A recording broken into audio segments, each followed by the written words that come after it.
Katongere mikisa ifa balonzi be mayuge eranza bakuluno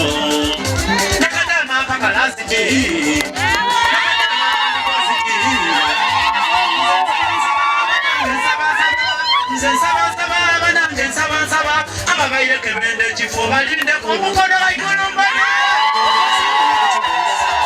nga oli kubona akalulu kagemye wansi ne waigulu era ng'olunaku lwa leero kyewere kyetere mu disitulikiti y'e Mayuge abantu bavule mu bungi okulaga memba wa parliament omukyala we disitulikiti eno Lukiya Isanga Nakadama era nga ni third deputy prime minister ono wabaye kutalaga ebitundu eby'endawulo ng'asaba abantu ab'e Mayuge okumulonda mu kawulo akali kwirako.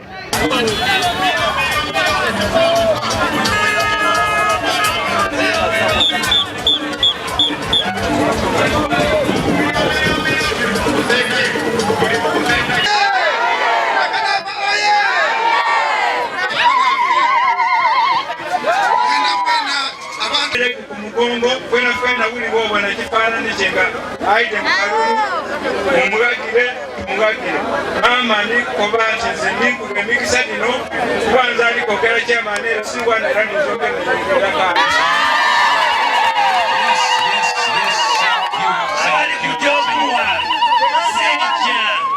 ona kulwa lero omukyala Lukiya Isanga Nakadama campaign adetaire magombola nga 3 omuli Buwaya Kigandalo nemu ku bitundu eby'Ebukaboli era nga bambi ona kulwa lero atandikire mu bitundu eby'Ebuwaya wabere wale mu trading center ake Buwaya era ngono abere nga awerekairwako aba boda boda abere nga bali kumweruliranga engira nga bakoba nti ezza mukulembeza obo oliawo akolere Mayuge nga omukyalo ono era nga Lukiya Isanga Nakadama oluviire mu Buwaya yengira mu igombola eri Ekigandalo era nga ono bambi atambwire ebitundu bingi ino wayogirako ku n'abalonzi era nga oluvannyuma avuire Ekigandalo gy'ajja mu bitundu eby'Ebukaboli.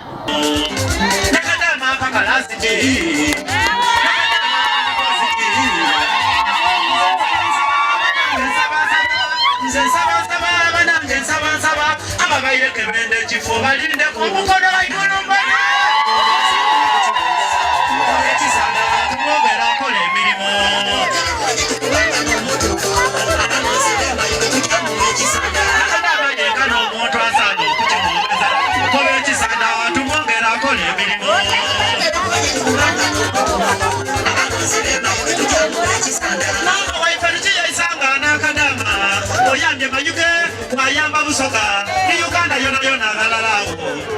ekifo kyetwafuna mama tetwakola losi ekifo tetwakola losi president yebale twena tujana ko busimu mwabanga deputy prime minister wa Uganda owokusatu ni Nakadama vano waibwe mbegano president muli kujja kumukuba muntu oyo mu maiso kujja kumukuba kifo ekyo mu maiso bakoba atyaga mperino gairawoki olwaleero bwe mbanga mulina deputy prime minister nga wa Mayuge mumukuuma oti yena kalera ka mwana ng'abandi bakuuma ebifo byabwe. Vice President Kasiwa bamutoola Iganga baka na muti tibayiranga mu kufuna wundi tiwe kiri Nakadama akoze emirimu nga saawa dino oluguudo nolwenva okubitamu nalulimira ku ntaka Mukindi oluguudo lwetuva okubitamu okuva Enondwe paka Ebukoto nalulima kuki nalulima ku mpaka nali ndikola bubi aye nga sente badimpa nga badikutya ku mutwe ti ku programu ya gavumenti ya local government y'e Mayuge. Lukiya Isanga Nakadama era nga ni third deputy prime minister ono yabaye kutambira yayona abaye kusabanga abalonzi ab'e Mayuge okwiramu okumutamu bambi obwesige okuba member wa parliament owomukyala owe district eno ng'akoba nti byona byakoze bambi abere nga tabasaziza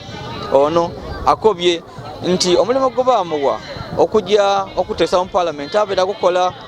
okujja okusaka mu parliament abeera akola n'okulondoola oba oliawo esente engeri balikosa mu disitulikiti y'e Mayuge ng'omulimu gwo okusitula byonna abaire abikola era ng'ono akoba nti bintu bingi byakoze ino naddala okubona ng'atumbula ebyobulamu mu disitulikiti eno okutumbula ebyendegesa n'okuyamba kuku abantu ba buliddo. Basaba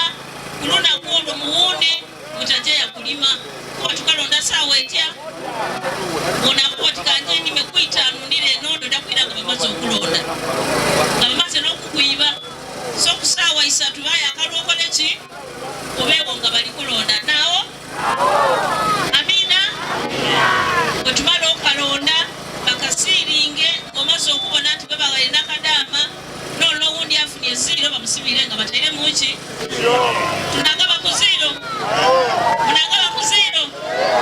yona yona mujja kuba nakadaama bulubona bona nakadaama oye nakadaama beewo omuluka gwoli mumama nakadaama Bishop Fekol Alex gwazaalibwamu azaalibwa eno olusozi awo abataka gwoweine kuneki nakadaama n'owaife yaina ibiri mulala nga nze nakabala mu nkulembeze emyaka 8 kulonengera politikisi lukana lwega 92 ekisanga kyano kiti bamuwa obwa minisita ekyainaku yaba minisita mwaida mwaleeta owekamuli obwa minisita bwaja bamuwa obwa ambasada ensawo eno muli kuleeta abayiganga eriyo nakazala muyamba muyukwe Buganda ali kusaba ki Kalulu Muwonya isi saba mulonde Zija David bamama batyaime musituke buli atyaime asituke buli atyaime asituke buli atyaime asituke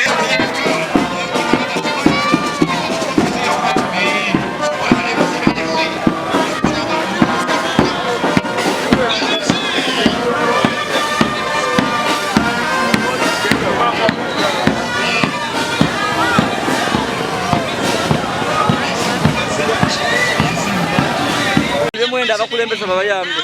tulikwenda kalimu amaani agalima kale bembere atyo webeire kibeere kyetere mu disitulikiti y'e Mayuge abantu ab'endawulo webalaze omukwano omubaka omukyalo w'edisitulikiti eno Lukyeyisanga Nakadaama wabeere ng'ali tambula ng'ali kutaalaga ebitundu eby'endawulo bambi ng'ali kusaba akawulu aka memba parliament omukyala okwiramu okukiikirira edisitulikiti ey'e Mayuge wabula ono nga wembakobaire asabye abantu ab'e Mayuge basooke bamuwe bendera ya NRM bamulonde ng'ennaku ed'omwezi 17 mu kalulu akali kujja okubawo bambi ndi yazidi osigira abakali ku subscribe please go ahead and subscribe like and share our videos. Aja chihuyu asana akalulu